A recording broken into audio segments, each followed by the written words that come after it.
Oke, baik. Sekali lagi selamat pagi, selamat Sabat untuk kita semua yang di Indonesia dan selamat sore untuk saudara-saudara yang di Amerika.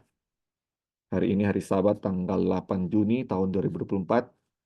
Kita akan lanjutkan kita punya pelajaran dari buku Everlasting Covenant atau Perjanjian Kekal ya. Dan sekarang kita sudah di chapter 20 yang berjudul Bread from Heaven atau Roti dari Surga. Dan ini sudah dimulai hari Minggu lalu dan ini adalah pertemuan kedua. Dan ini adalah pelajaran yang sangat luar biasa ya kalau kita sudah baca ini dia punya pelajaran ini sangat indah pelajarannya dan ini lumayan panjang ya ada sekitar 23 halaman tapi ini luar biasa ini pelajarannya sangat bagus dan kita pastikan kita bisa mengikutinya sampai akhir karena ini sangat berharga ya. Kita tahu bahwa pelajaran yang dibawakan oleh Jones dan Wagoner adalah pekabaran yang sangat berharga, yang paling berharga yang diberikan untuk kita. Dan inilah yang akan membuat kita menerima kecurahan Roh Kudus tanpa batas.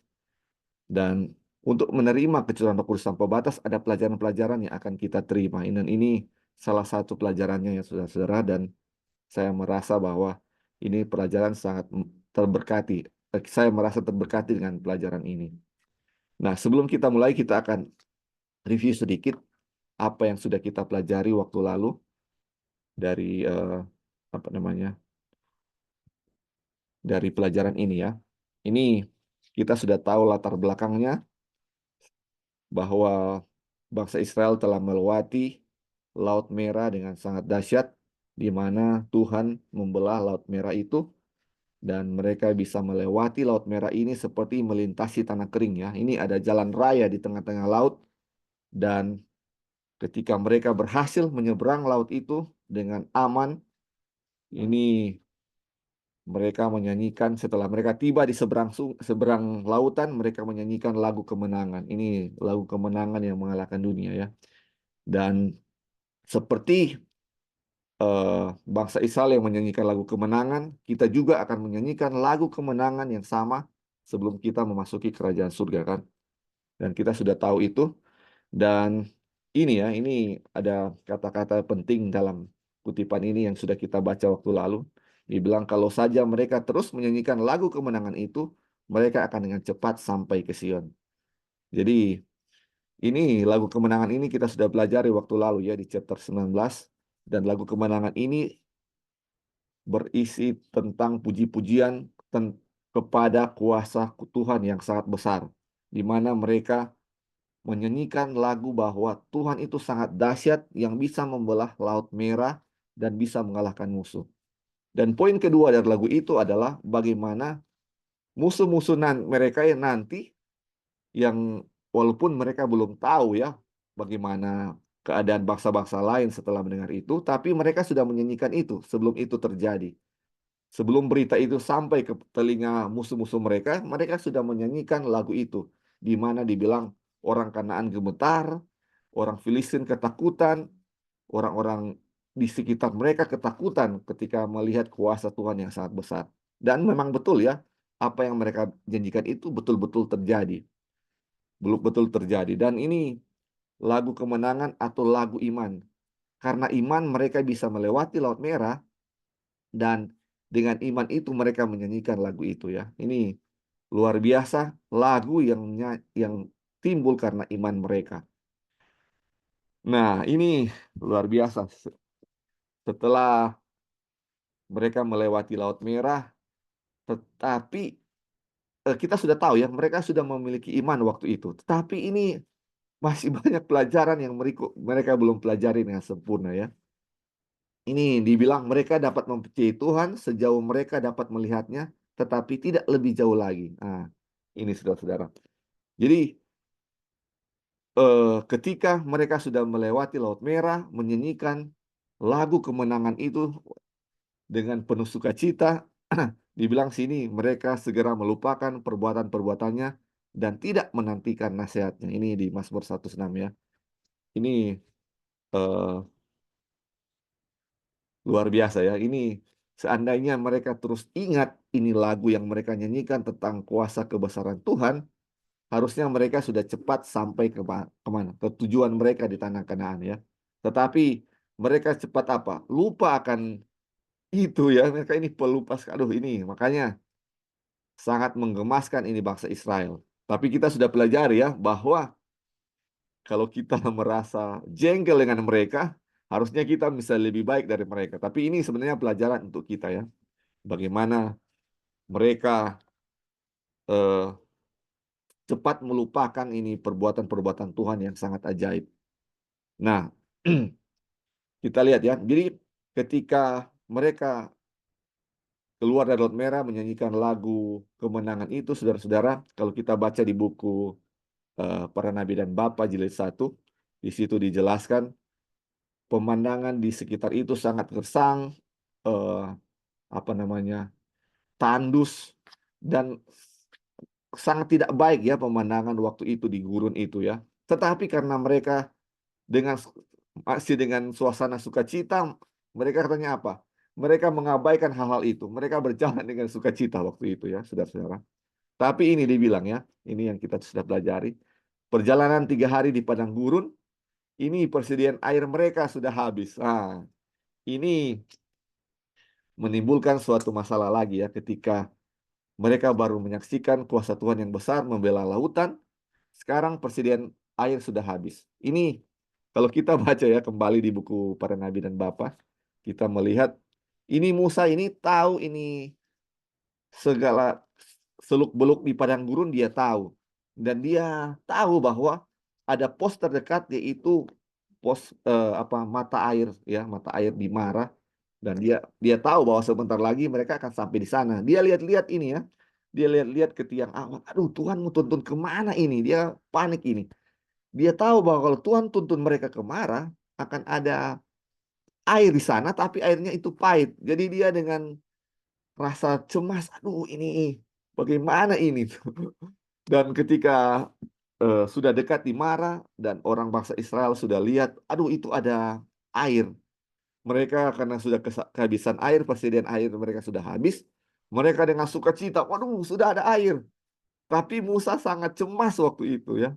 Dan itu terbukti ya ketika orang-orang minum itu air dan air itu pahit, mereka mulai apa? Bersungut kepada Musa.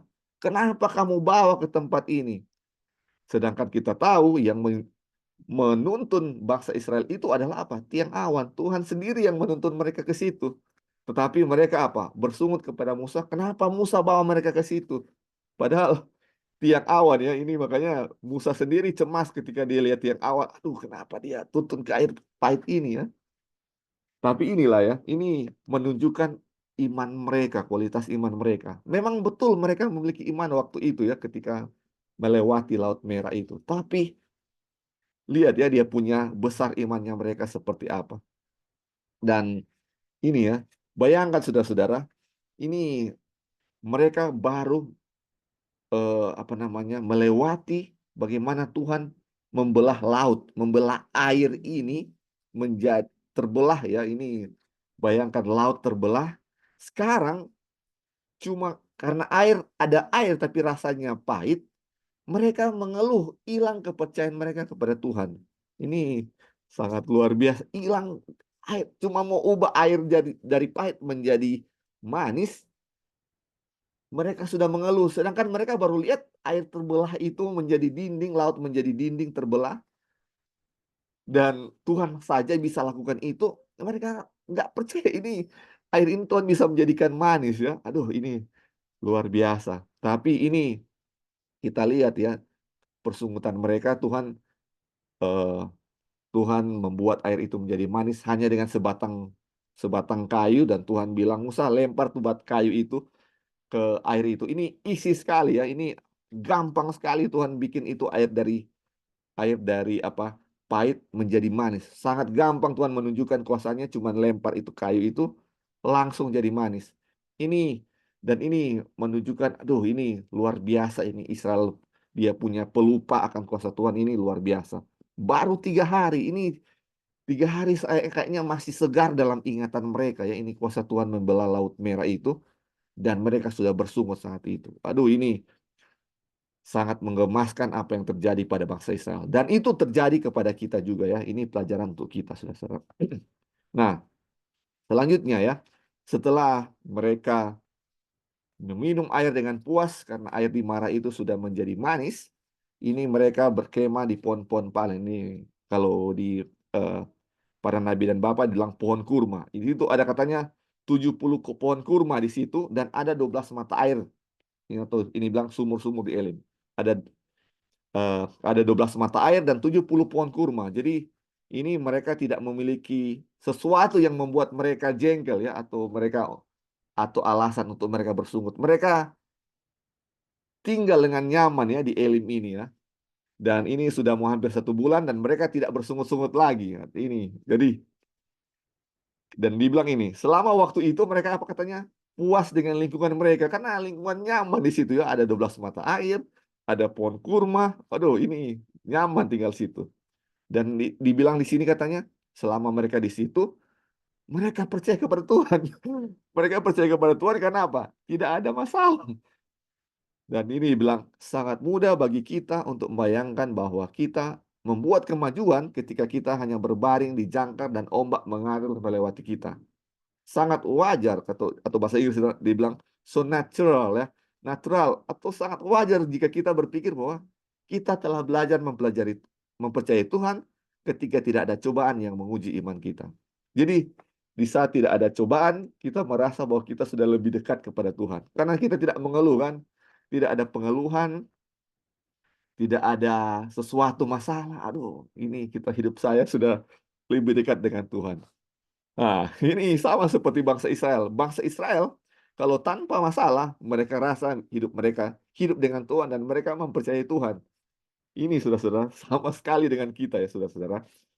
Kalau aman-aman hidup kita, nyaman, kita merasa dekat dengan Tuhan. Tapi kalau ada masalah, disitulah. Ini kita akan mulai ya dengan apa yang terjadi dengan bangsa Israel yang kita sudah pelajari.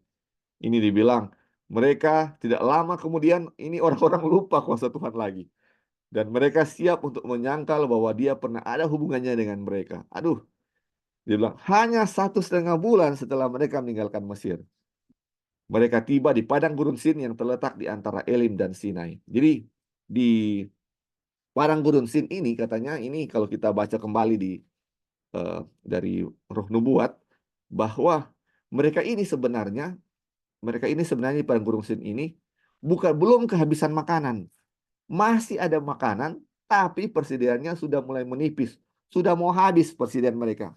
Mereka belum kelaparan, saudara-saudara. Jadi masih ada makanan, belum kelaparan ya, tapi sudah mau habis ini makanan. Dan mereka sudah bersungut kepada Tuhan. Ah, kalau kami mati tadi jadi tanah Mesir, dia bilang ya, ini kami duduk menghadapi kuali, kuali berisi daging dan makan roti sampai kenyang. Terus mereka mengeluh apa? Kamu membawa kami keluar dari padang gurun ini untuk membunuh seluruh jemaah ini dengan kelaparan. Padahal mereka belum kelaparan waktu itu. Tapi persediaan mereka sudah menipis dan dibilang di nubuat bahwa mereka khawatir akan masa depan mereka. Nanti kalau habis ini makanan ini gimana? Mereka bersungut untuk hal-hal yang belum terjadi.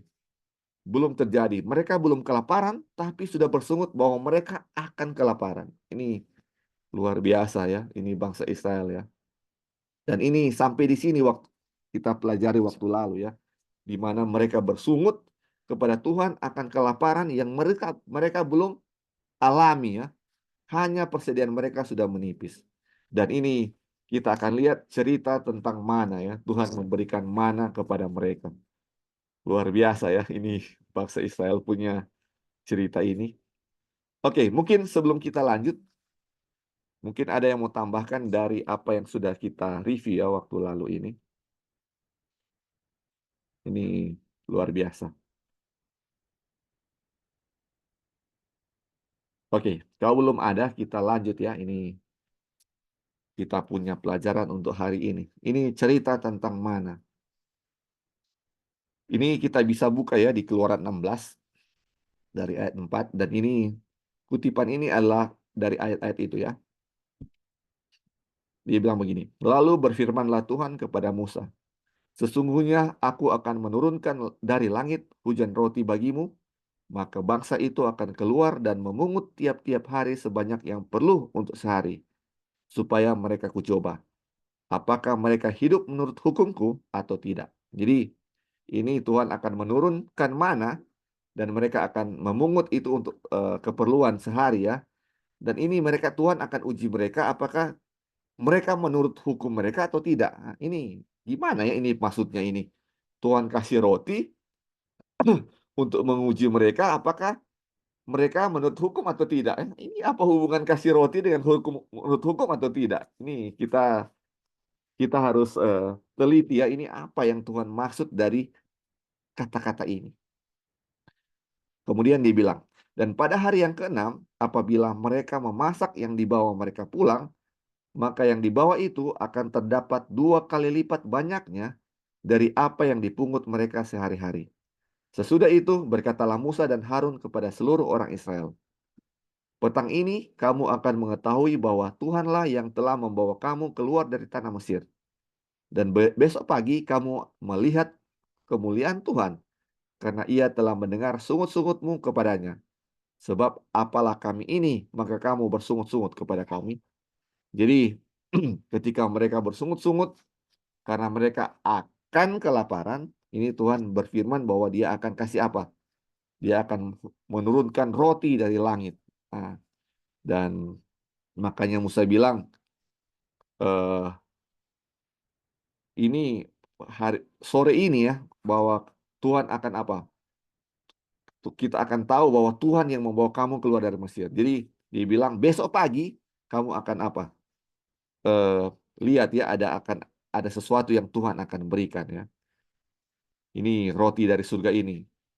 Jadi ini Tuhan bilang kepada mereka ya. Oke, lanjutnya dia bilang, keesokan paginya ketika embun telah hilang, tampaklah pada permukaan padang gurun sesuatu yang halus, sesuatu yang seperti sisik, halus seperti embun, halus seperti embun beku di bumi. Ketika orang Israel melihatnya, berkatalah mereka seorang kepada yang lain, apakah ini?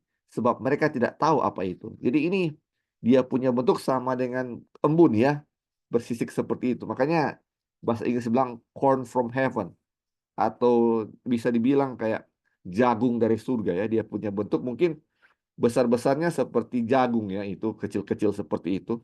Karena dibilang corn ya, corn atau jagung dari surga. Dia bilang bersisik-sisik ya, sama seperti jagung juga ya, bersisik-sisik seperti itu.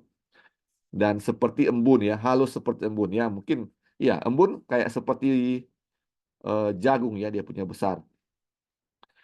Terus dibilang, tetapi Musa berkata kepada mereka, inilah roti yang diberikan Tuhan kepadamu menjadi makananmu. Nah, jadi ini adalah apa? Mana yang Tuhan berikan kepada bangsa Israel. Beginilah perintah Tuhan. Pungutlah itu tiap-tiap orang menurut keperluannya. Masing-masing kamu boleh mengambil untuk seisi kemahnya segomer seorang menurut jumlah jiwa. Jadi ini saya coba search ini segomer ini sama dengan 10 eva atau kalau orang-orang bilang ya saya coba search di Google katanya itu sama dengan 20 liter ya. Jadi satu orang 20 liter.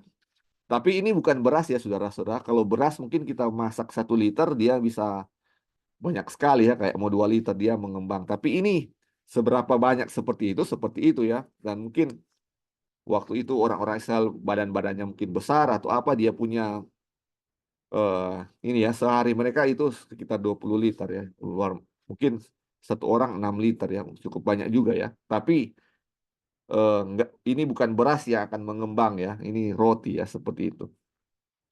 Terus dibilang, demikianlah diperbuat orang Israel. Mereka mengumpulkan, ada yang banyak, ada yang sedikit.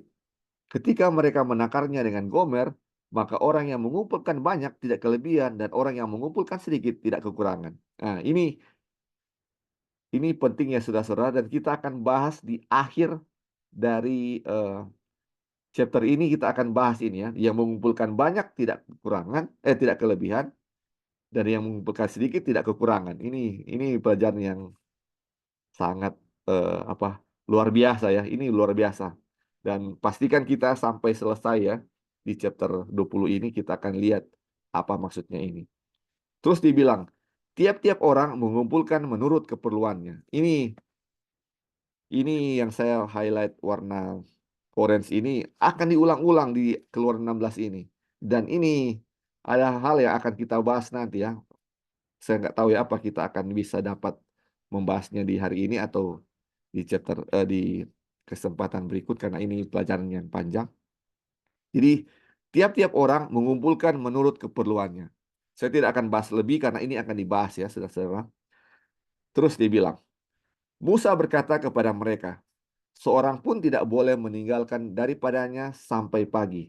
Tetapi ada yang tidak mendengarkan Musa dan meninggalkan daripadanya sampai eh, sorry.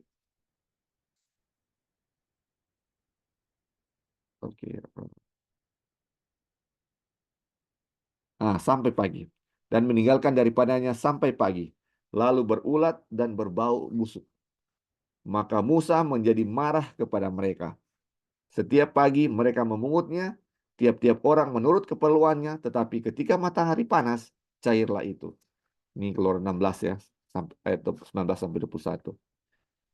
Saudara-saudara, ini luar biasa ini. Ini ada orang-orang yang bebal juga ya di bangsa Israel. Kita sudah tahu ini.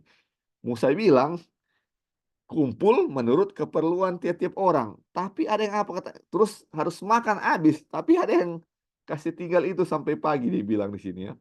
Sampai pagi dan apa yang terjadi? Ketika mereka meninggalkannya sampai pagi, dia berulat dan berbau busuk. Aduh, luar biasa ini. Nah, ini gemas sekali ya ke bangsa Israel ini. Sudah bilang kumpul sesuai keperluanmu. Mereka kumpul lebih dan apa? Ada yang mereka simpan. Akhirnya apa?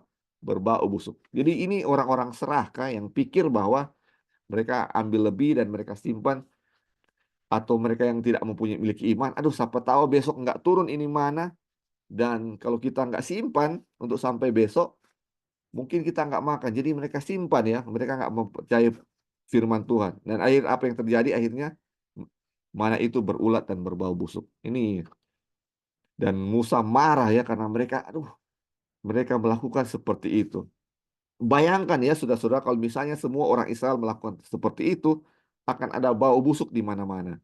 Tetapi kita tahu ya tidak semua seperti itu. Kemudian, oke kita lanjut ya. Dan pada hari yang keenam, mereka memungut roti itu 2 kali lipat banyaknya. 2 gomer untuk tiap-tiap orang.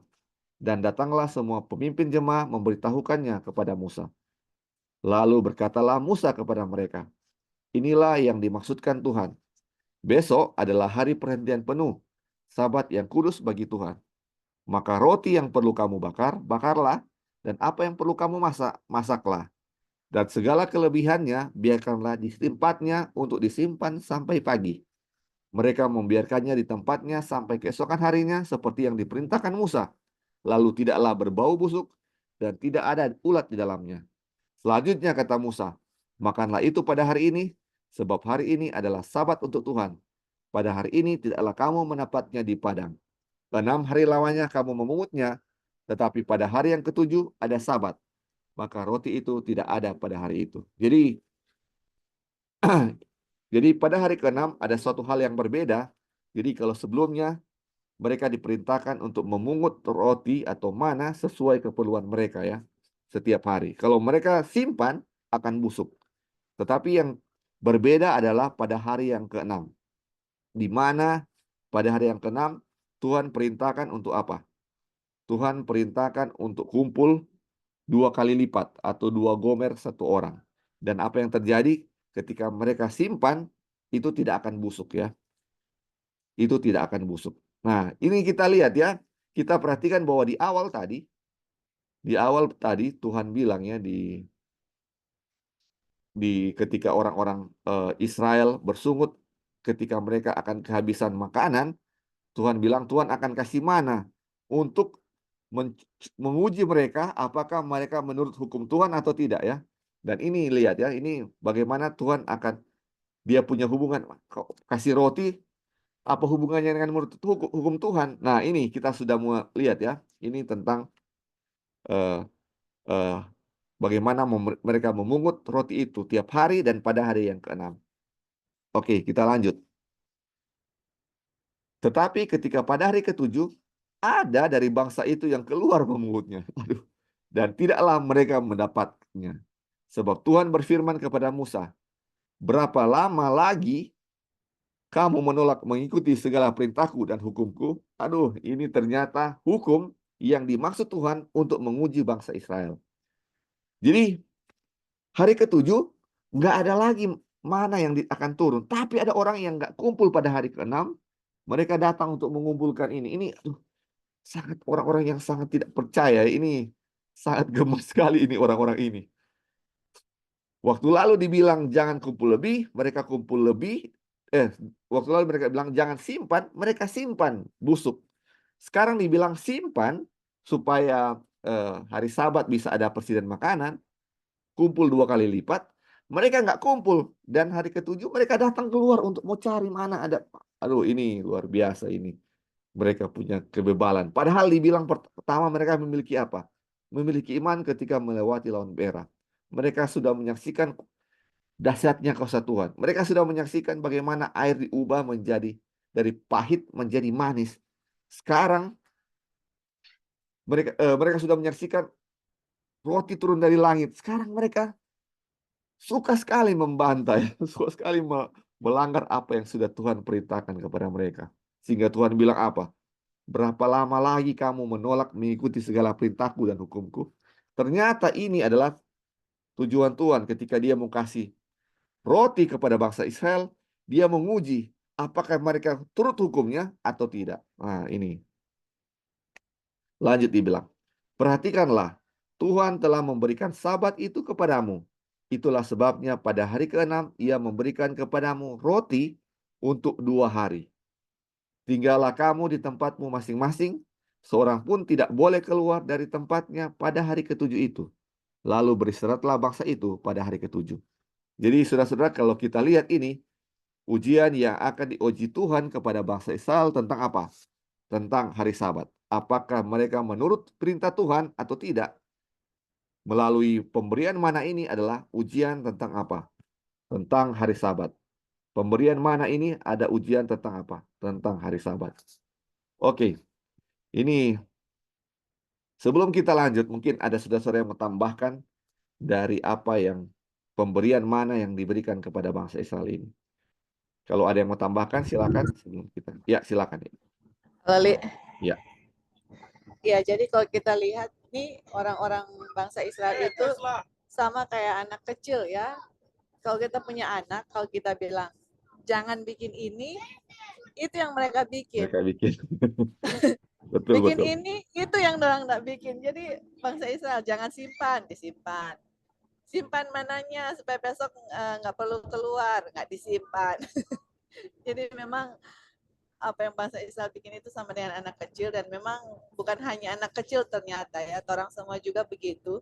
Tuhan bilang A, justru A yang Tuhan bilang jangan bikin A, sometimes A yang orang bikin.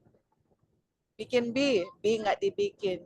Jadi memang sifat pemberontak itu memang sudah ada dalam diri manusia yang Tuhan mau untuk orang menurut akan dia. Makanya bangsa Israel waktu keluar dari Mesir, mereka harus tetap diuji ya, diuji mereka punya, karena perjalanan mereka untuk masuk Kanaan kan ini hal perjalanan iman gitu. Jadi setiap langkah dalam perjalanan mereka itu tetap diuji gitu. Apakah iman mereka sudah benar-benar murni atau masih perlu diuji. Makanya kan dia bilang iman itu akan keluar seperti api ya, the trial of your faith gitu. Jadi inilah pelajaran bangsa Israel, dan kita juga sama. Dan perjalanan kita masuk ke tanah Kanaan begitu. Setiap perjalanan kita, iman kita akan diuji untuk sampai keluar seperti emas murni gitu, untuk bisa masuk ke tanah perjanjian atau di apa ya, Tuhan memenuhi dia punya everlasting covenant. Itu hal yang pertama. Yang kedua juga, ini adalah satu bukti bahwa hari Sabat sudah ada sebelum 10 hukum diberikan Ya. di Keluaran 20. Iya, iya. Ini keluar. Jadi Ya. kalau orang bilang, oh 10 hukum itu pas diberikan di Gunung Sinai. No, ini Sabbath day sudah ada before Exodus 20 ya, Exodus 19 and 20. Jadi Makanya apa namanya, ini satu referensi juga untuk kita. Kalau orang bilang 10 hukum diberikan di Gunung Sinai, enggak, hukum itu sudah ada, tapi itu nanti kita akan belajar ya, Ya, nanti kita akan di bahas itu. pelajaran Ya. berikut. Iya, yang mana 10 hukum itu diberikan karena mereka punya iniquity. Nah, inilah salah satu mereka punya iniquity, kejahatan yang mana mereka bersungut-sungut sama Tuhan gitu. Pas sudah keluar dari Lautan Merah, Tuhan pimpin, sekarang mereka bersungut-sungut. Dan ini Tuhan memberikan 10 hukum untuk apa namanya, nanti ya dia punya perjalanan, dia punya pelajaran itu, tapi hanya mengingatkan kita juga dan saya pribadi bahwa kita harus expect dalam perjalanan kita ke Kanaan ada banyak trial yang akan kita jalani, tapi kita harus selalu mengingat akan kuasa Tuhan gitu, kuasa Tuhan yang sudah memimpin kita keluar, kuasa Tuhan lah yang akan juga menuntut kita sampai kita masuk. Jadi trial apapun yang ada dalam kehidupan kita, tetap kita harus mempunyai spirit seperti bangsa Israel yang seharusnya ya, kalau mereka tetap mengucap syukur, bernyanyi, mereka akan cepat masuk ke tanah Kanaan. Oke, thank you, Li. Mungkin itu saja tambahannya. Ya, terima kasih. Mungkin ada lain lagi mau tambahkan? Ya, Boleh. silakan bro. Ya. Jadi kalau kita perhatikan peristiwa ini, mulai dari bangsa Israel keluar, ya sampai pada akhirnya generasi pertama ini mati, ini setiap peristiwa yang terjadi penuh makna Iya. dan sangat applicable sekali dengan kehidupan kita orang Kristen ya, di mana kita juga jatuh bangun di dalam percaya dan ketidakpercayaan kita. Jadi memang kalau contoh apa yang paling baik di dalam kehidupan kerohanian kita yang boleh kita ambil dari Alkitab ya adalah perjalanan bangsa Israel di Mesir, keluar dari Mesir. Dan kita lihat ironisnya bahwa generasi pertama ini nggak sampai gitu loh, tidak tiba. Iya. Dan Tuhan melihat segala kekacauan. Coba kita di saat ini tidak mengalami peristiwa-peristiwa seperti apa yang bangsa Israel lihat ya, mulai dari 10 tulah ya, laut merah terbelah, lalu apalagi mana turun dari surga, dan eh, banyak lagi peristiwa-peristiwa yang lain yang terjadi ya. Tetapi pemberontakan itu terus terjadi. Pemberontakan itu terus terjadi. Pertanyaannya, apakah tidak cukup buat bangsa Israel untuk melihat segala peristiwa-peristiwa yang Tuhan suguhkan di hadapan mereka melalui segala mujizat-mujizat? Itu satu. Yang kedua, kita lihat dari sisi Tuhan. Ya. Di situ menggambarkan setiap peristiwa itu terjadi, Tuhan tetap mengasihi bangsa Israel. Betul. Ya, Tuhan, ya tadi contoh dari Joy bilang bagaimana anak-anak. Ya. Dan kalau kita mau ambil aplikasinya, ya, ketika orang bersalah kepada kita, lalu kita tidak sanggup mengampuni, atau walaupun kita mengampuninya, kita dalam konteks yang setengah-setengah, ya. Bagaimana ketika kontekstual yang Tuhan pakai setengah-setengah itu terjadi di kita? Misalnya, kita memberontak kepada Tuhan. Dan Tuhan bilang, wah ini kepala batu ini. Ya udah, selesai. Makanya kan di doa Bapa kami, ampunilah kami seperti kami mengampuni orang yang bersalah pada kami. Kan? Jadi terlebih dahulu kita mengampuni orang lain yang bersalah kepada kita, lalu kita diampuni. Dan ini doa yang Tuhan ajarkan kepada kita. Nah, kasih Tuhan yang menuntun bangsa Israel yang istilahnya kepala batu, ya, itu tidak berakhir sampai pada generasi kedua. Terus berjalan. Jadi prinsip-prinsip ketuhanan ini yang sekiranya boleh jadi bagian kita. Bagaimana Tuhan mengasihi yang tidak ada batas henti-hentinya. Terus dia sudah bangsa Israel memberontak, tetap dia kasih tunjuk mujizat, tetap dia berikan kasih sayang, ya bahkan sampai pada golden calf pun penyembahan Lembu emas. lembu emas yang mereka buat, ya, sampai Musa marah-marah. Ini semua kasih Tuhan yang terjadi, dan itulah gambaran perjalanan kehidupan kita, orang Kristen di zaman ini yang berjalan. Ya, besok hari ini kita bersukaria, percaya kepada Tuhan, besok kita memberontak, ya, dan lusa kita percaya, dan terus dan terus dan terus. Nah, saya pikir dengan pertolongan Tuhan, ketika kita terhubung dengan Tuhan, bahwa peristiwa yang terjadi di bangsa Israel itu tidak perlu terjadi di kita. Ya. Kalau bicara iman kita yang bertumbuh, kita akan melihat, kemarin saya sudah ditolong oleh Tuhan. Apakah saya akan bersungut-sungut lagi di hari ini? Kira-kira jadi perenungan kita bersama. Terima kasih, brother. Iya, thank you, bro. Jadi kita lihat ya, yang tadi dibilang juga ya, bahwa bangsa Israel itu seperti anak-anak ya, ketika dilarang mereka bikin, ketika disuruh mereka tidak bikin. Dan ini anak-anak itu, yang dibilang seperti anak-anak itu adalah naturally kita, atau kealamian kita seperti itu. Manusia berdosa adalah seperti itu, tidak mau menuruti apa yang Tuhan perintahkan. Ketika Tuhan bilang A, bikin B. Dibilang jangan, dia bikin. Ketika disuruh bikin, tidak bikin. Itu kealamian kita adalah untuk tidak mengikuti apa yang Tuhan telah perintahkan. Ini kita sudah tahu ya, kita sudah pelajari. Itulah kealamian manusia setelah berdosa. Tidak mau menurut. Dan mereka sangat membenci, dosa ini sangat membenci apa yang firman Tuhan ajarkan. Dan kalau kita sudah mengerti akan kealamian manusia itu seperti itu, itulah yang terjadi kepada bangsa Israel. Kita akan mengerti keadaan mereka. Gantinya kita gemas dan merasa menghakimi mereka bangsa Israel seperti itu akan menjadi pelajaran bagi kita bahwa dosa ini sungguh luar biasa ya.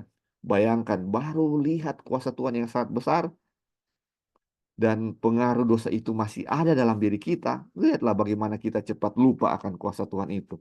Seperti bangsa Israel. Hanya dengan sedikit ujian, kita sudah mengeluh atau bersungut kepada Tuhan. Padahal kita baru lihat ujian yang besar yang sudah kita lewat. Dan Tuhan telah menuntun, ini sangat besar ya, seperti membelah Laut Merah. Cuma datang kepada soal haus, mau minum, masa Tuhan tidak bisa kasih? Tapi kita sudah mengeluh. Inilah ya, ini yang terjadi. Dan itu kealamian manusia atau kealamian daripada orang berdosa yang kita bisa lihat pada bangsa Israel.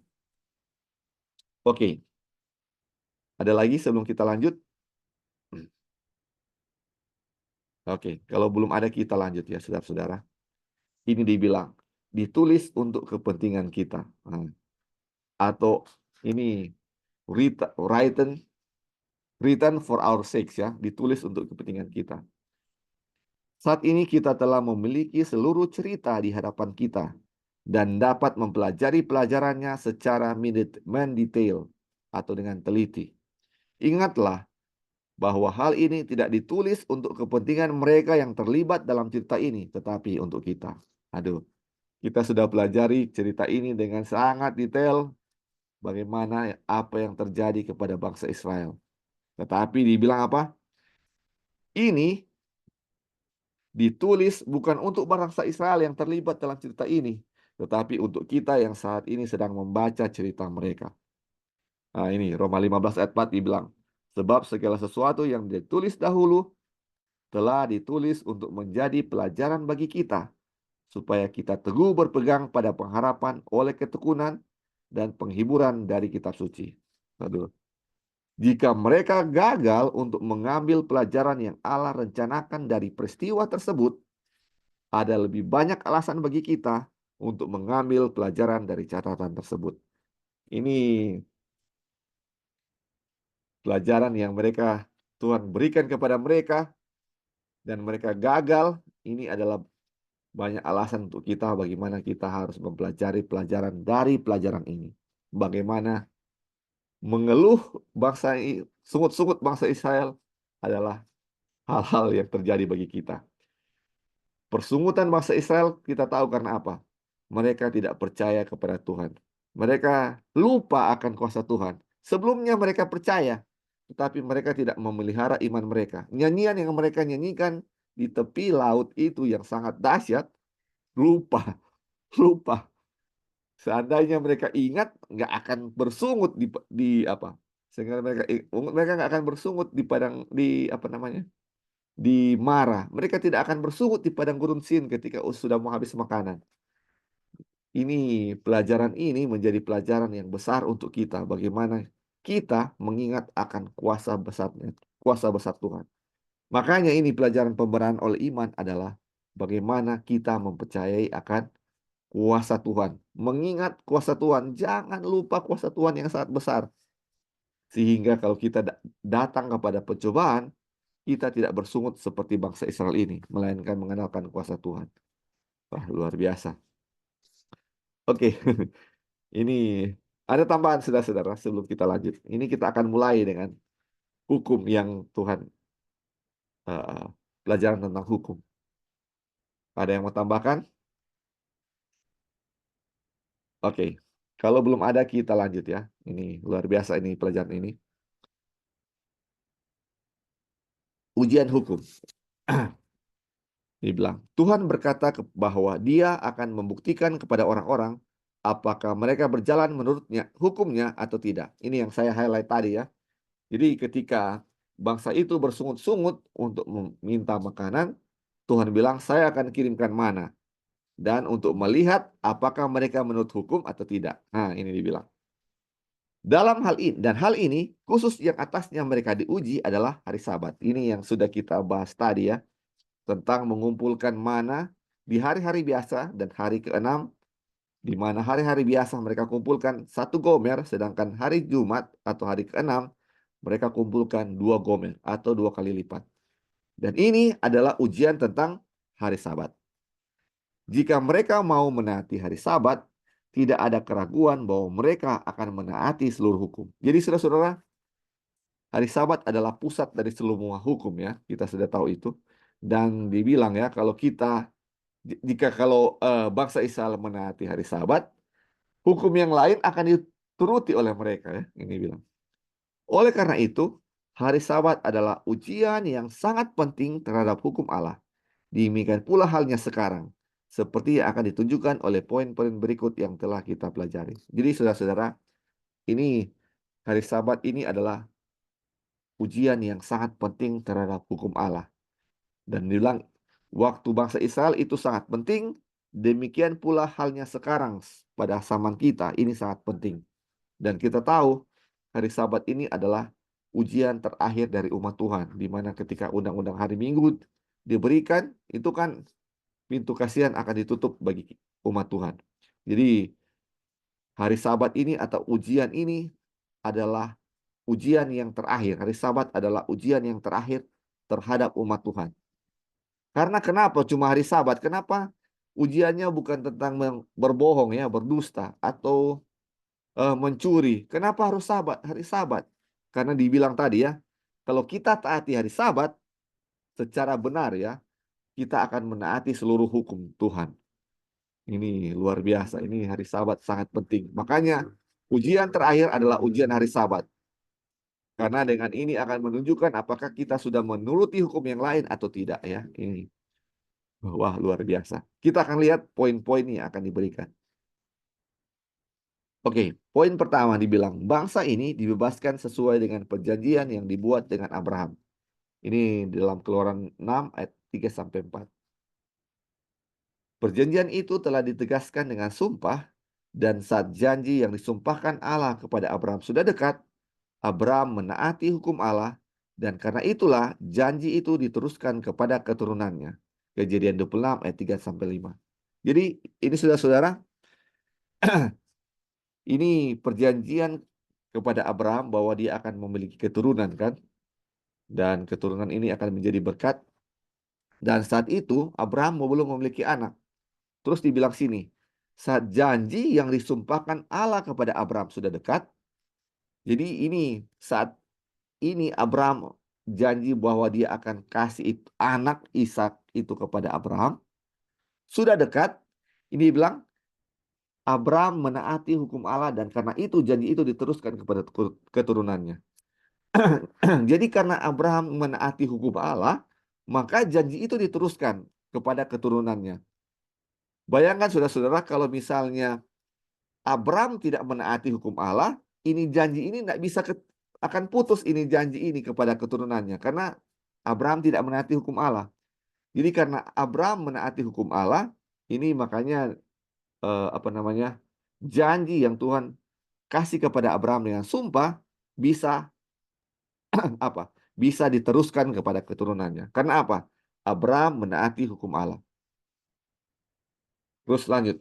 Tuhan berfirman kepada Ishak bahwa dia akan menepati seluruh sumpah yang telah dia ucapkan kepada Abraham ayahnya. Nah, ini Tuhan berfirman bahwa apa? Dia akan menepati apa yang dia ucapkan kepada Abraham, kan? Karena apa? Dibilang ayah, karena Abraham telah mendengarkan firman-Ku dan memelihara kewajibannya kepadaku, yaitu segala perintah, ketetapan, dan hukum-Ku. Aduh. Ini janji ini ditepati kepada Tuhan bilang kepada Ishak, janji ini akan ditepati karena apa? Abraham mendengarkan firman-Nya, memelihara kewajibannya, yaitu segala perintah, ketetapan, dan hukum-Ku. Jadi semua perintah-perintah, kalau kita bilang 10 hukum ya, atau hukum-hukum Tuhan telah dituruti oleh Abraham. Makanya ini dia punya sumpah ditepati ya. Ini kita lihat. Ketika Tuhan membawa anak-anak Abraham keluar dari Mesir sebagai penggenapan sumpah itu, dia bermaksud menguji mereka untuk melihat apakah mereka juga akan berjalan menurut hukumnya, dan yang diujinya kepada mereka adalah hari Sabat. Nah, ini sebelum bangsa Israel juga akan memasuki tanah Kanaan yang Tuhan janjikan kepada Abraham, dan ini adalah penggenapan secara literal. Dia mau uji apakah mereka ini berjalan menurut hukum atau tidak. Dan yang diuji adalah hari Sabat, kan? Ini. Jadi sebelum bangsa Israel masuk tanah Kanaan, Tuhan harus uji dulu mereka turut hukum atau enggak, sama seperti Abraham sebelum dia dapatkan Ishak. Tuhan lihat Abraham turut hukum atau enggak. Dan ternyata Abraham turut hukum, janjinya diteruskan ya. Ishak dapat. Nah, sebelum bangsa Israel masuk tanah Kanaan, Tuhan mengujinya juga apakah mereka melanggar hukum Tuhan atau tidak. Yaitu hari Sabat yang Tuhan uji melalui pemberian mana ya. Jadi pemberian mana ini menguji apakah mereka menurut hari Sabat atau tidak. Seperti tadi ya, ternyata ada orang-orang yang tidak menurut ya. Disuruh kumpul, mereka tidak kumpul. Disuruh simpan, mereka tidak simpan. Malah hari Sabat mereka keluar untuk mau kumpul mana. Dan mereka tidak menemukan apa-apa. Ini kealamian manusia ini adalah ketidakpenurutan ya akan hukum Tuhan. Dan ini ya Tuhan akan buktikan ya apakah mereka melanggar hukum atau tidak. Nah, terus dibilang oleh karena itu hal ini membuktikan melampaui semua kontroversi bahwa hari Sabat dipelihara oleh Abraham, dan hal itu adalah dalam perjanjian yang dibuat dengannya. Itu adalah bagian dari kebenaran iman yang Abraham miliki sebelum dia disunat. Jadi ini makanya kan dibilang ya, ini apakah Abraham memelihara Sabat atau enggak? Ini enggak pernah ditulis ya, kalau Abraham pelihara Sabat. Tapi kita sudah baca bahwa bagaimana Abraham bisa memperoleh janji Tuhan karena dia menurut hukum Allah. Dan janji itu diteruskan kepadanya. Jadi kita bisa pastikan bahwa Abraham pun menurut akan hari Sabat, karena sebagaimana bangsa Israel diuji tentang hari Sabat, tentang hukum-hukum Tuhan, dan Abraham sudah melewati itu, dan Abraham sudah menurut hukum Tuhan, berarti Abraham pun menurut akan apa? Hari Sabat ya, saudara-saudara. Nah, ini ya, saudara-saudara, sebelum bangsa Israel masuk tanah Kanaan, mereka diuji tentang hari Sabat atau hukum-hukum Tuhan, apakah kita menurut atau enggak, atau tidak. Begitu juga kita ya, sebelum kita memasuki tanah Kanaan surgawi, kita akan diuji tentang hukum-hukum Tuhan. Apakah kita memelihara hukum Tuhan atau tidak. Dan kita akan diuji tentang apa? Hari Sabat. Apakah kita menuruti hari Sabat atau tidak. Dan kita tahu, ujian terakhir kita adalah tentang hari Sabat. Di mana apa? Ketika undang-undang hari Minggu diberikan. Itu adalah tentang apakah kita turut hari Sabat atau tidak. Ini luar biasa. Sama seperti bangsa Israel, begitu juga tentang kita yang akan memasuki tanah Kanaan surgawi ya. Dan tentunya akan lebih dahsyat di zaman kita ya saudara-saudara, karena kita adalah pengenapan secara spiritual, sedangkan bangsa Israel pengenapan secara literal. Dan eh, janji kepada Abraham dan kepada keturunannya itu akan digenapi kalau kalau digenapi secara spiritual ya, bukan literal. Karena Abraham pun akan memiliki apa yang dijanjikan kepadanya ya. Karena kita tahu sebelumnya ketika Tuhan menjanjikan tanah kepada Abraham, Abraham sampai mati tidak memiliki tanah apa-apa. Dan kita mengetahui bahwa tanah yang dijanjikan kepada Abraham adalah tanah Kanaan surgawi atau everlasting possession atau tanah kekal yang akan bisa dimiliki oleh mereka yang memiliki hidup kekal. Tanah perjanjian kekal akan dimiliki oleh mereka yang memiliki hidup kekal. Dan Abraham akan memiliki itu bersama-sama dengan kita yang akan masuk kerajaan surga atau yang akan memiliki hidup kekal, dan itulah janji kepada Abraham digenapi. Jadi kepada Abraham digenapi ketika apa? Kita dan Abraham sama-sama memasuki tanah Kanaan ya. Tanah Kanaan surgawi. Kalau kita memiliki imannya Abraham. Jadi salah satu yang harus syaratnya adalah memiliki imannya Abraham supaya bisa memiliki menerima janji yang diberikan kepada Abraham. Ya. Oke, itu poin nomor 1. Oke, sebelum kita ke poin nomor 2, ada yang mau tambahkan di poin nomor 1 ini? Jadi sebelum memasuki tanah Kanaan, kita akan apa? Diuji tentang hukum ya. Oke, silakan. Ya, silakan. Bisa dengar? Bisa. Oke. Mana itu tadi kutipannya yang kalau memelihara hari Sabat, memelihara seluruh hukum? Ini masih di sini. Mana itu kutipannya? Ini ya? Iya. Mana itu? Coba lihat. Oh, ini nih. Iya. Jika mereka mau menyertai hari Sabat, tidak keras. Ya. Jadi kita punya pertanyaan. Kenapa kalau mereka menaati hari Sabat tidak ada keraguan untuk menaati seluruh hukum? Kenapa Sabat gitu? Misalnya kenapa nggak dibilang, oh kalau kamu jangan berdusta, pasti seluruh hukum akan ditaati gitu. Ngerti nggak? Iya. Jadi pertanyaannya kenapa hari Sabat gitu? Apa sih Spesialnya hari Sabat? Ini, kalau orang menaati hari Sabat akan mentaati hukum yang lain gitu. Okay. Ini menarik sekali. Ini panjang dia punya pelajaran. Tapi ini hari Sabat adalah tentang bagaimana kita melihat kuasa Tuhan dalam penciptaan kan, dalam hari. Bagaimana kuasa Tuhan yang sangat besar. Dan untuk menurut hukum Tuhan itu tidak bisa dengan kekuatan kita. Karena cuma bisa dengan kekuatan Tuhan kita bisa menurut hukum. Dengan kekuatan apa? Dengan kekuatan 6 hari penciptaan ya. Jadi kalau kita sudah memelihara hari Sabat, kita pasti percaya akan kuasa Tuhan dalam 6 hari penciptaan. Pastinya 10 hukum itu bisa kita turuti.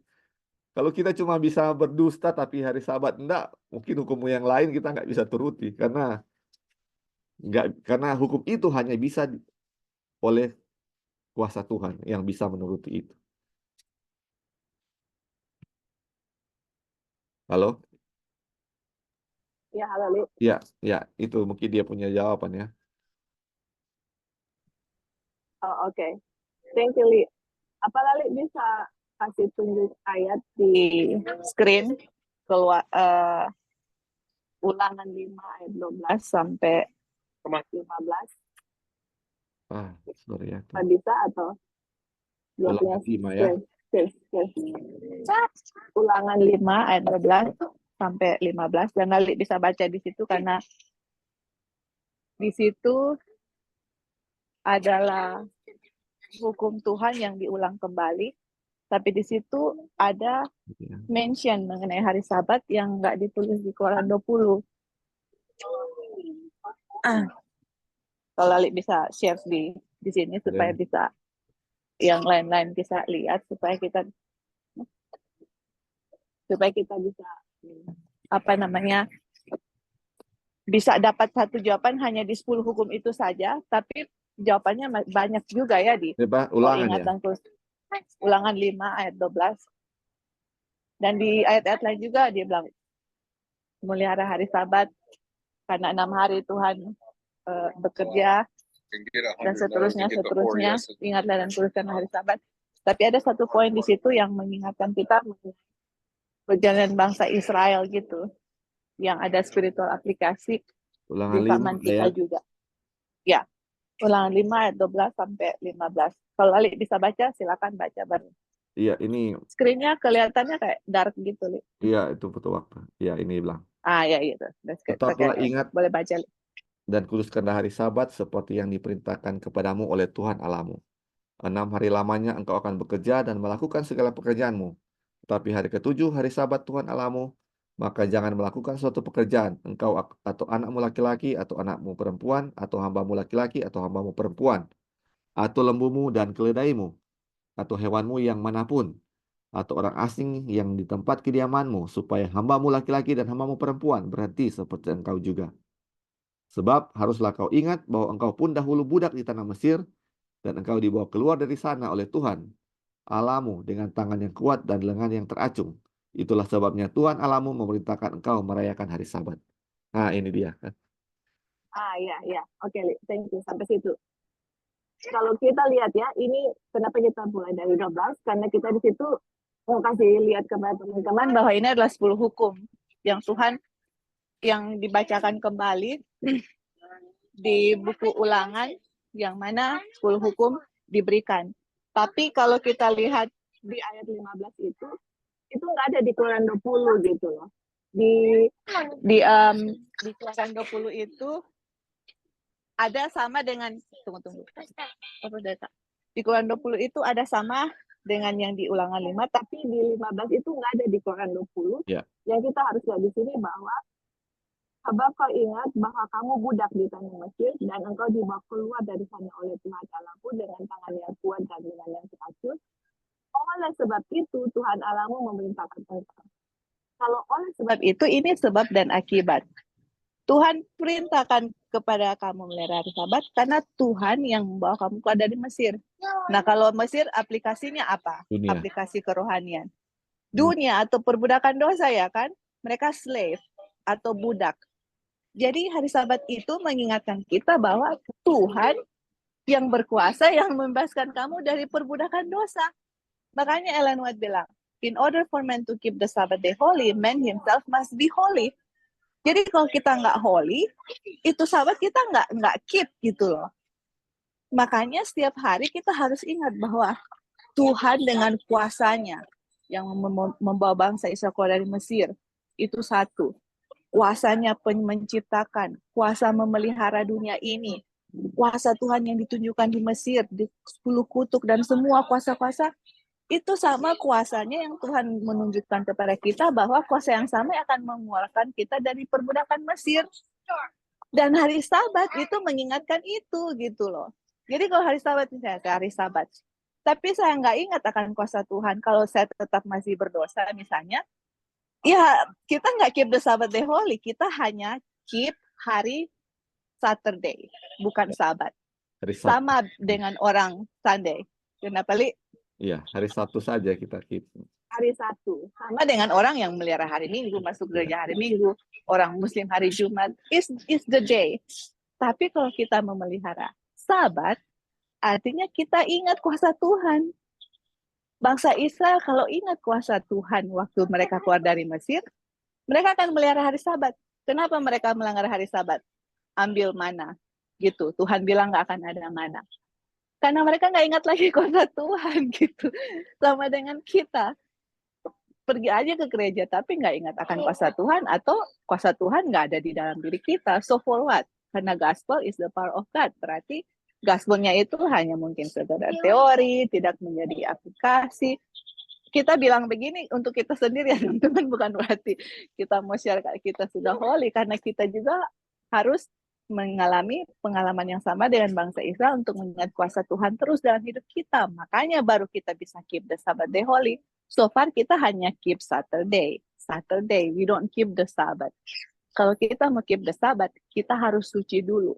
Makanya at the end of time, ujiannya kan hari Sabat. Karena ujiannya itu untuk mengingat akan kuasa Tuhan.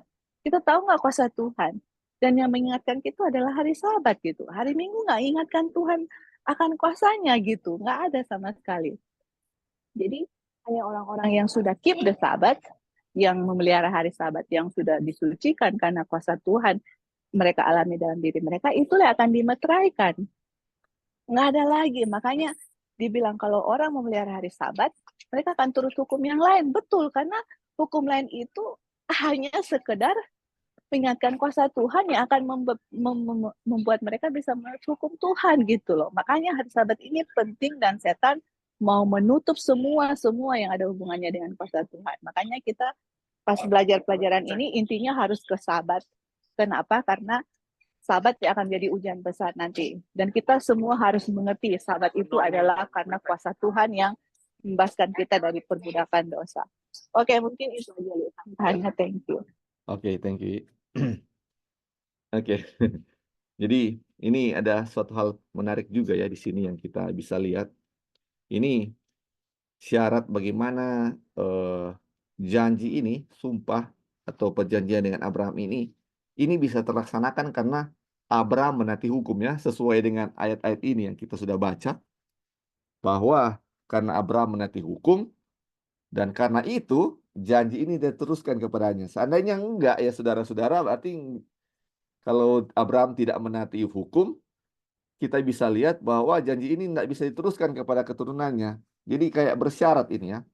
Jadi timbul dalam pikiran, berarti karena usahanya Abraham menurut hukum, makanya janji ini dilaksanakan ini ya. Ini kayaknya, oh Abraham ada usaha ini. Jadi kita kan sudah pelajari bahwa sebelumnya bahwa tidak usaha manusia tidak bisa bikin apa-apa untuk keselamatan kan. Tapi ketika melihat ini, ternyata ada usaha ini loh. Kayak ada usaha dari Abraham menurut hukum sehingga janji ini bisa dilaksanakan. Nah, ini pertanyaannya, ini berarti kita harus berusaha dong ini. Atau gimana saudara-saudara? Ya, ini kan silakan saudara-saudara, ini kan babas tadi. Mungkin ada pendapat dari saudara-saudara. Ini sepertinya ini kita lihat ya dari ayat ini. Jadi dibilang bahwa karena Abraham menurut hukum Tuhan atau menurut hukum Allah, maka janji ini diteruskan kepada keturunannya. Atau janji-janji kepada Abraham ini bisa dilaksanakan karena penurutan hukum Abraham. Sedangkan kita tahu bahwa kita ini diselamatkan bukan karena menurut hukum, tapi karena iman. Oh, oke. Ya, itu gimana? Jadi kalau orang mau memberikan penjelasan mengenai ini kan orang nggak bisa hanya ambil ayat ini Toli. Iya, iya. Istilahnya Dan. Tapi ini kan bisa ada kontroversi karena kita, Betul. ini Abraham Betul. bisa. Right. Ini karena Iya, jadi seakan-akan ada kredit. Nah, first of all, sekarang orang tanya, bagaimana Abraham bisa turut hukum? Bisa nggak dia dengan usahanya sendiri atau kekuatannya? Itu pertanyaan dasar. Nah, kalau itu bisa dijawab berarti nggak ada kredit dari Abraham apa-apa. Iya. Iya kan? Jadi janji itu diberikan kepada dia karena dia punya penurutan hukum. Tapi penurutan hukum pun yang orang coba jadi keluaran apa tadi ulangan itu semua karena kuasa Tuhan gitu loh. Jadi dari siapapun Tuhan nggak pilih-pilih gitu. Orang lain Tuhan bisa gunakan sebagai contoh, bukan hanya Abraham, tapi penurutan kita pun itu karena basically semua kuasa Tuhan. Manusia jatuh dalam dosa, semua kecenderungannya hanya melanggar hukum Tuhan. Hanya kuasa Tuhanlah yang akan bekerja di kita, yang akan menyembuhkan kita untuk menurut hukum, dan itu Sabatlah tanda untuk hal itu gitu. Jadi apapun yang kita baca di Alkitab, oh dia bikin ini, makanya Tuhan ini, itu semua apapun perbuatannya itu semua karena Tuhan, kuasa Tuhan, nggak ada kekuatan dari kita. Apapun yang kita lakukan dengan usaha kita, itu kan kita baca ya, Ellen White bilang terkontaminasi oleh dosa. Iya. Jadi harus ada righteousness-nya Kristus dulu di kita yang menghasilkan perbuatan itu yang tidak terkontaminasi dengan dosa. Tapi kalau kita masih ada dosa, kita belum berikan kepada Tuhan, kebenaran Kristus saya belum terima, tapi ada perbuatan yang kita pikir perbuatan baik, itu berdasarkan selfish motive. Itu yang Ellen White bilang ya. Nggak ada satupun yang kita lakukan yang tidak berdasarkan selfish motive karena kita selfish. Kalau Kristus bekerja di kita dan kita biarkan Kristus bekerja, kebenaran Kristus bekerja, itu yang bekerja itu love, bukan selfish. Jadi penurutan Tuhan itu hukum hanya bisa dengan love, bukan selfish. Orang menurut hukum, oh ya saya mau ini karena nanti takut kita nggak diberkati Tuhan. Saya mau ini karena takut nanti dihukum. Saya mau ini karena nggak masuk surga. Saya mau ini supaya nggak masuk neraka. Itu semua selfish motive. Itu semua karena kita belum berikan dosa kita kepada Tuhan. Kebenaran Kristus belum ada. Tapi kebenaran Kristus kita terima, apapun penurutan itu semua karena Tuhan. Sama dengan Abraham, dia menurut karena apa? Kebenaran Kristus yang ada di dalam dia yang membuat dia bisa menurut akan hukum Tuhan. Oke, thank you, Li. Iya, oke, thank you. Jadi sudah lebih jelas ya ini. Jadi kita bisa lebih mengerti bahwa penurutan ini adalah karena apa? Kebenaran oleh iman ya, atau imannya ya, imannya Abraham. Jadi Abraham menurut bukan karena dengan dia punya usaha, karena kita sudah tahu ya, sudah jelaskan tadi, kita tidak bisa menurut hukum Tuhan dengan kekuatan kita, hanya oleh kebenaran Kristus ya. Dari mana kita bisa memiliki kebenaran Kristus? Oleh percaya atau kebenaran kepada atau memiliki iman ya, kebenaran melalui iman. Jadi inilah ya, banyak yang kita salah mengerti kalau kita nggak bisa menurut, jadi kita nggak akan menurut. Jadi kita diselamatkan oleh iman, jadi nggak perlu penurutan hukum. Itulah yang dipercayai oleh orang-orang yang di luar gereja kita ya, bahwa penurutan itu tidak perlu karena kita diselamatkan oleh iman. Nah, dengan ini kita bisa mengerti bahwa ketika kita memiliki kebenaran oleh iman, kita pasti akan menurut hukum. Jadi, bagaimana kita bisa menurut hukum adalah dengan kebenaran oleh iman. Dan yang menjadi masalah di kita ya, di gereja kita adalah bagaimana kita dibilang harus menurut-menurut terus, harus ini, harus itu, tapi kita tanpa kita sadari bahwa ketidakmampuan kita untuk menurut hukum. Jadi bagaimana kita harus bisa menurut hukum? Karena apa? Karena iman. Jadi ini adalah pelajaran untuk kita ya, yang hidup saat ini adalah bagaimana kita memiliki iman supaya kita bisa menurut hukum itu ya. Dan ini ya, sebagaimana bangsa Israel diuji sebelum mereka masuki tanah Kanaan dengan hukum hari Sabat, begitu juga dengan kita yang hidup sekarang ini, sebelum kita memasuki tanah Kanaan surgawi akan diuji oleh hukum hari Sabat juga ya. Karena kalau kita menurut hari Sabat, pasti hukum-hukum yang lain akan kita turuti seperti yang sudah dijelaskan tadi ya. Dan bagaimana kita bisa menurut hukum hari Sabat? Ini ya, kebenaran oleh iman ya.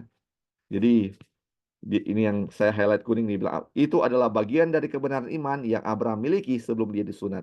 Jadi sunat ini melambangkan perbuatan ya. Ini pelajaran lain lagi.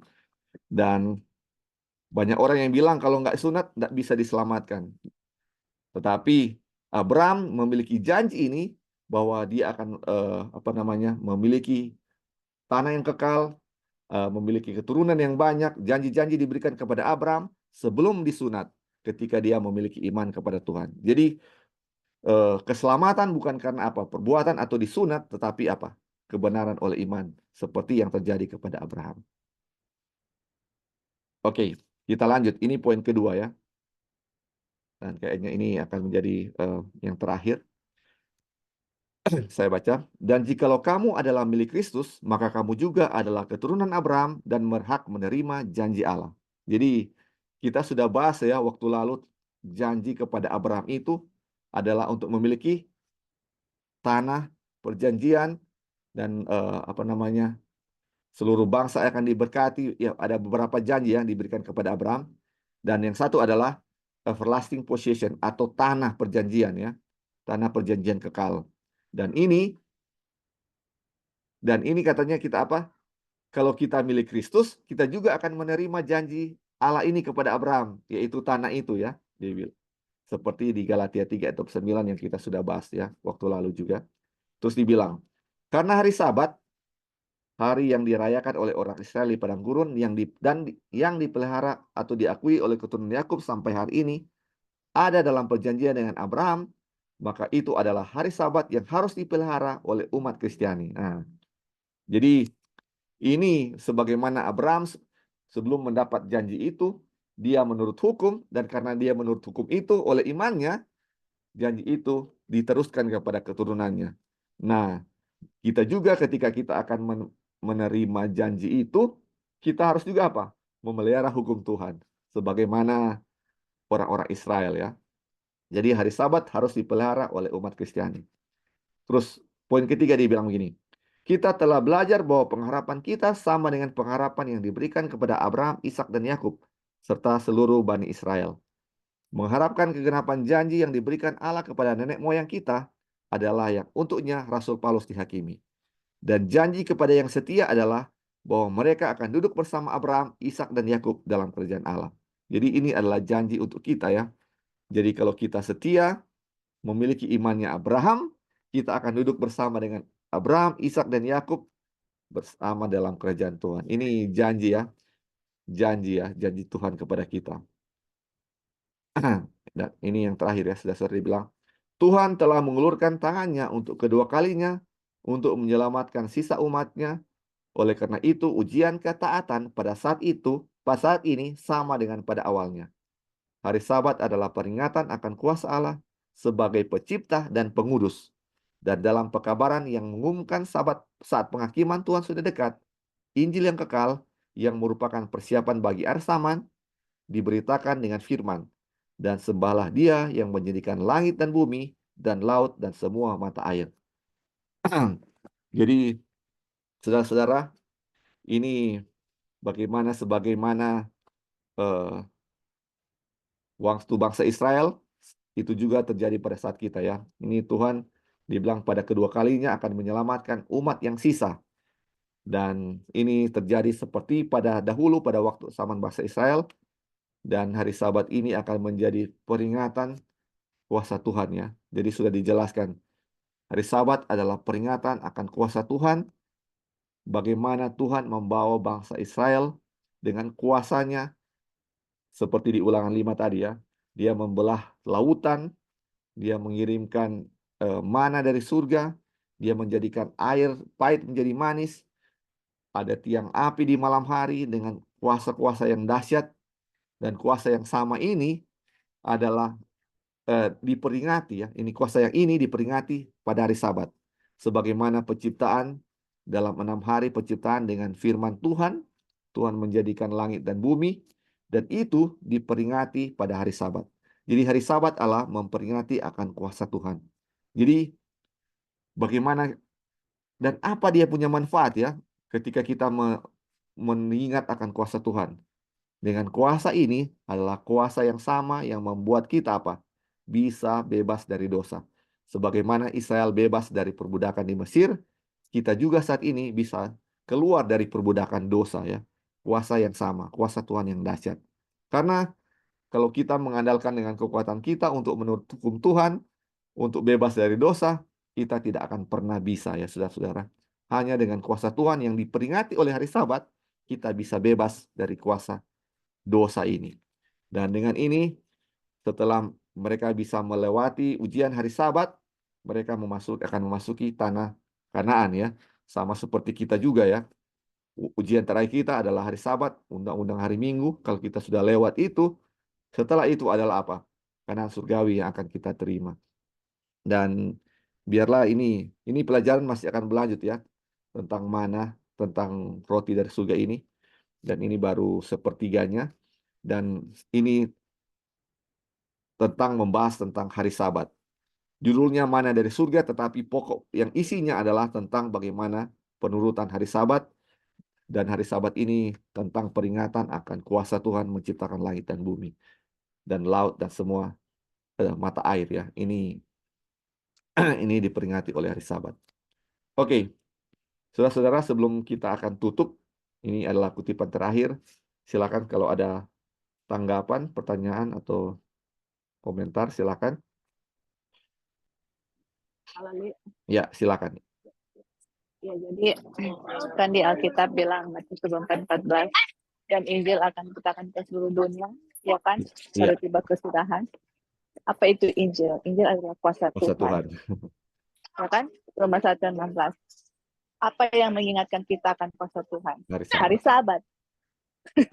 Cocok. Cocok. Jadi hari Sabat itu mengingatkan kuasa Tuhan untuk menuruti akan tanda kuasa Tuhan lah yang membuat kita menuruti hukum Tuhan, dan kita bisa melihara hari Sabat sebagai tanda kuasa Tuhan. Nah, inilah yang akan diberitakan ke seluruh dunia.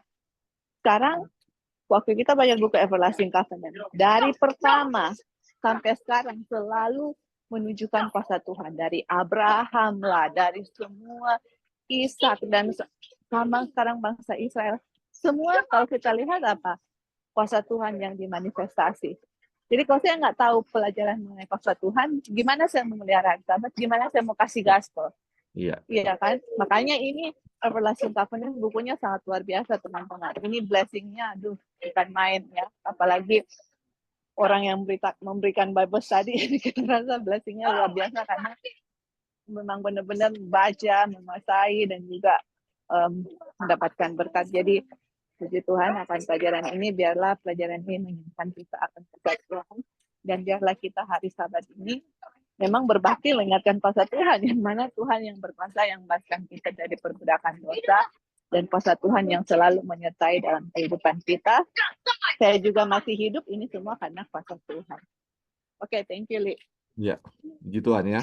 Ini tentang kuasa Tuhan. Mungkin jadi kesalahan kita selama ini adalah ketika kita mengkhotbahkan Sabat, tetapi kita melupakan kuasa Tuhan yang kita khotbahkan. Jadi disuruh pelihara Sabat, tidak boleh ini, tidak boleh itu, harus begini, harus begitu, tetapi kita lupa poin penting tentang kuasa Tuhan. Bagaimana kita bisa menguduskan Sabat hanya dengan kuasa Tuhan. Dan kenapa hari Sabat itu? Karena kuasa Tuhan juga. Kenapa kita menguduskan Sabat? Karena untuk memperingati hari kuasa Tuhan. Jadi kuasa Tuhan kadang-kadang terabaikan. Makanya ini kurang powerful ya ketika kita mengkhotbahkan hari Sabat. Ini menjadi sesuatu yang orang-orang lihat itu seperti membosankan atau tidak ada kuasanya ya di situ. Karena kita miss sesuatu hal yang penting dari tentang hari Sabat ini ya.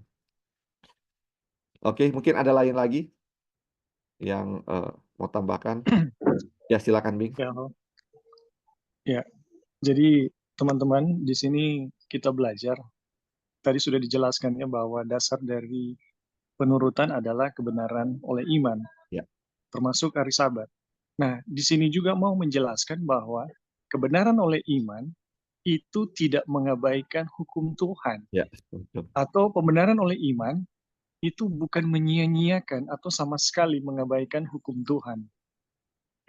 Ini jelas sekali ya dalam apa yang kita pelajari dari materi kepada Abraham ya, yang kita pelajari. Jadi teman-teman, pembenaran oleh iman itu justru sangat meneguhkan hukum Tuhan. Dan itu yang membuat manusia berdosa yang tidak bisa melakukan hukum, itu pada akhirnya bisa melakukan hukum. Nah, itu yang pertama. Nah, yang kedua adalah di sini juga kita belajar bagaimana pemeliharaan hari Sabat yang kebanyakan ya secara tradisi kita pelihara hanya berdasarkan hukum atau hanya sekedar hukum ya. Tetapi pemeliharaan hari Sabat yang benar itu mengarahkan kita untuk mengingat bahwa ada kuasa Tuhan yang harus direnungkan pada hari Sabat gitu. Ada Tuhan yang sangat berkuasa yang kita perlu ingat gitu, kita perlu renungkan, yang berkuasa atas segala sesuatu ya di langit dan di bumi. Jadi teman-teman, apa yang kita pelajari ini betul-betul membawa satu pandangan ya, satu perubahan pandangan yang betul-betul bertolak belakang dengan tradisi yang ada. Oke, mungkin itu aja, Li. Terima kasih untuk kesempatan. Terima kasih, Bing. Mungkin ada lain lagi mau tambahkan sebelum kita tutup? Oke. Kalau tidak ada, terima kasih ya saudara-saudara. Biarlah pelajaran tentang mana dari surga ini, khususnya pembahasan saat ini tentang pentingnya hari Sabat, bagaimana kita bisa menguruskan hari Sabat, adalah untuk memperingati akan kuasa Tuhan yang sangat besar. Makanya seringkali ya di kutipan dari Ellen White bilang kalau hari Sabat sebaiknya kita ke alam atau ke tempat keluar untuk bisa melihat akan kuasa Tuhan dalam menciptakan alam itu sangat luar biasa. Dan kita bisa melihat, waduh, kuasa Tuhan sangat besar di sana. Dan itulah tujuan kita menguduskan hari Sabat untuk mengingat kuasa Tuhan ya. Dan biarlah sepanjang hari Sabat ini kita bisa membahas tentang bagaimana kuasa Tuhan yang sangat besar. Dan ketika kita membahas itu, kita bisa mempercayai akan kuasa Tuhan itu, disitulah iman kita ya, di mana ketika bangsa Israel melihat kuasa Tuhan yang besar, iman mereka dibangkitkan. Biarlah dengan kita juga kita mengingat akan kuasa Tuhan yang besar ini, membahasnya, iman kita bisa dibangkitkan ya saudara-saudara. Dan inilah pembenaran oleh iman, kita bisa memiliki iman, percaya akan kuasa Tuhan ya. Dan dengan inilah hukum-hukum yang lain juga kita bisa apa? Bisa turuti. Bukan dengan kekuatan kita, melainkan dengan kuasa Tuhan, melalui iman kita akan percaya akan kuasa Tuhan itu dalam kehidupan kita. Baik, kita punya pelajaran sampai di sini. Kita akan tutup. Ini kita punya Bible study. Oke, mari kita berdoa ya. Bapa di surga, terima kasih untuk berkat-Mu bagi kami, di mana Engkau telah pimpin kami sepanjang hari ini, sepanjang hari Sabat ini, khususnya pada pagi Sabat ini kami sudah membahas tentang atau buku dari Everlasting Covenant atau Perjanjian Kekal, yang saat ini membahas tentang mana dari surga, yang khusus membahas tentang hari Sabat.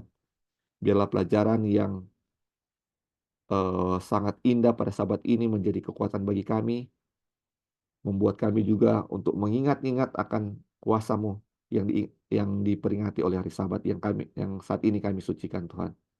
Biarlah pelajaran ini menjadi kekuatan bagi kami, dan selanjutnya kami juga akan mempelajari pelajaran ini selanjutnya dan bisa lebih mengerti akan tujuan pemberian hari Sabat bagi kami, sebagaimana orang Israel telah melewatinya, dan itu akan menjadi pelajaran untuk kami yang hidup di akhir zaman ini, yang akan menjalani hal yang sama seperti bangsa Israel alami Tuhan. Biarlah pelajaran ini menjadi pelajaran dan kekuatan bagi kami Tuhan. Dan bila ada hal-hal yang belum kami mengerti, biarlah Roh-Mu yang suci menjadi penerang bagi kami, sehingga kami bisa mengerti pelajaran ini dengan lebih sempurna. Dan kami percaya Engkau akan melakukannya jika kami betul-betul menginginkannya dalam kehidupan kami. Dan kami mengucap syukur juga untuk jaringan internet yang sudah berjalan dengan baik, sehingga kami bisa menerima pelajaran ini dengan baik pula. Berkati saudara-saudara kami akan mengikutinya juga yang di YouTube nanti. Biarlah berkat yang sama menjadi bagian kami semua. Terima kasih Tuhan atas segala berkat-Mu. Kami berdoa dalam nama Yesus, Juru Selamat dan Penebus dosa kami. Amin. Amin, amin. Thank you. Amin.